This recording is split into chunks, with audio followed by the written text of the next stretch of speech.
Hi സുഹൃത്തുക്കളെ, ഇതെന്താണെന്ന് നിങ്ങൾക്കൊക്കെ മനസ്സിലായല്ലോ അല്ലേ?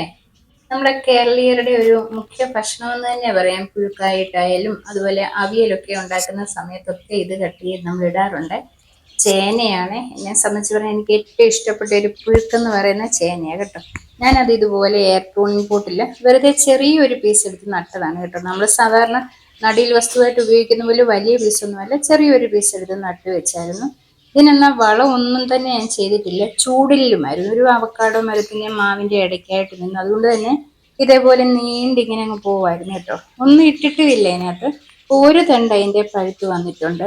ഞാനത് സാധാരണ നമ്മൾ ഈ ഓണത്തിന്റെ സമയത്തൊക്കെ ഇങ്ങനെ പറിക്കാറുണ്ടല്ലോ ഇത്. അപ്പൊ എന്തായാലും ഇതൊന്ന് പിഴുത് നോക്കാമെന്ന് വിചാരിച്ചു. ഒരു തണ്ട് എന്തായാലും പഴുത്തിട്ടുണ്ട്. പിന്നെ ഇതിനകത്ത് വളം ഒന്നും ഇട്ടിട്ടുമില്ലായിരുന്നു. ഇനിയും വളം ഇട്ടാൽ ഇത് വിളഞ്ഞ് കിട്ടുമെന്ന് തോന്നുന്നില്ല. ഏതായാലും ഞാൻ എയർട്രോണിക് പൂട്ട് ഇതുപോലൊന്ന് പൊട്ടിച്ചെടുത്ത് കേട്ടോ. പൊട്ടിക്കാൻ ഇത് എളുപ്പമാണ്. ഇതിന്റെ സ്ക്രൂ ആണ്.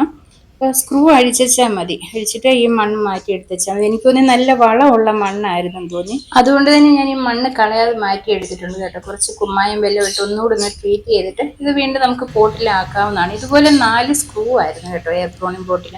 സ്ക്രൂ അഴിച്ചിട്ട് ഈസി ആയിട്ട് നമുക്ക് ചേന പിഴുതെടുക്കാവുന്നതേ ഉള്ളൂ. ഞാൻ ആദ്യമായിട്ടാണ് ഇങ്ങനെ ചേന നട്ടു നോക്കിയത് കേട്ടോ.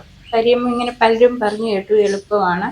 നല്ലപോലെ വളമിട്ടാൽ എനിക്ക് തോന്നി ശരിയാകട്ടെ. ബാക്കി എയർട്രോണിക് പോട്ടിലൊക്കെ ഞാൻ ചെടികളൊക്കെയാണ് പഴച്ചെടികളാണ് നട്ടത്. എന്തായാലും എനിക്ക് ഇത്രയും വലിപ്പമുള്ള ഒരു ചേന കിട്ടി കേട്ടോ. ഒരു വളം ഇടാതെ തന്നെ ചെറിയൊരു പീസ് വെച്ചപ്പോൾ ഇത്രയും വലിപ്പമുള്ള ഒരു ചേന കിട്ടിയെന്ന് പറഞ്ഞപ്പോൾ നല്ലപോലെ ഒരു നടീൽ വസ്തുവായിട്ടുള്ള ഒരു ചേനയുടെ പീസ് വെക്കുകയാണെങ്കിൽ ഇതിലും വലിയ ചേന കിട്ടുന്നത്. എന്നെ സംബന്ധിച്ച് പറഞ്ഞാൽ എനിക്ക് ഈസി ആയിട്ടാണ് തോന്നി എയർട്രോണിക് പോട്ടിൽ ഇതുപോലെ നട്ടത്. കാര്യം നമുക്ക് വലിയ ബുദ്ധിമുട്ടില്ലാതെ കിളച്ചെടുക്കേണ്ട ആവശ്യമൊന്നുമില്ലല്ലോ. ഇതുപോലെ സ്ക്രൂ അഴിച്ചാൽ ഈസി ആയിട്ട് ചേന എടുക്കാവുന്നതേ ഉള്ളൂ. അപ്പം നിങ്ങളുടെ കൈവശം ഇതുപോലെ എയർട്രോണിക് പോട്ട് ഉണ്ടെന്ന് വരും, നിങ്ങൾ ഇങ്ങനെ ഒന്ന് ചെയ്ത് നോക്കുക കേട്ടോ. ഇങ്ങനെ പലരും പറഞ്ഞ് ഞാൻ കേട്ടിട്ടുണ്ട് ഈസിയാണ്, നല്ല വലിപ്പത്തിലുള്ള ചേന കിട്ടുമെന്നൊക്കെ. അതുകൊണ്ട് തന്നെയാണ് ഞാനൊന്ന് ട്രൈ ചെയ്ത് നോക്കിയത്. അപ്പോൾ ഇന്നത്തെ വീഡിയോ ഇത്രയേ ഉള്ളൂ കേട്ടോ. നിങ്ങൾക്ക് ഇഷ്ടപ്പെട്ടെന്ന് എൻ്റെ വീഡിയോക്ക് ലൈക്ക് ചെയ്യുക. നിങ്ങൾ ഇതുപോലെ ഒന്ന് ചെയ്ത് നോക്കുക. അധികം ബുദ്ധിമുട്ടാതെ നമുക്ക് ചേന പറിച്ചെടുക്കാൻ പറ്റുന്നതാണ്. അപ്പോൾ നിങ്ങൾ ഇതുവരെ എൻ്റെ ചാനൽ സബ്സ്ക്രൈബ് ചെയ്യാതെ കാണുന്നവരാണെങ്കിൽ ഒന്ന് സബ്സ്ക്രൈബ് കൂടി ചെയ്യുക. വീണ്ടും ഞാൻ പുതിയ വീഡിയോയുമായിട്ട് എത്തുന്നതായിരിക്കും.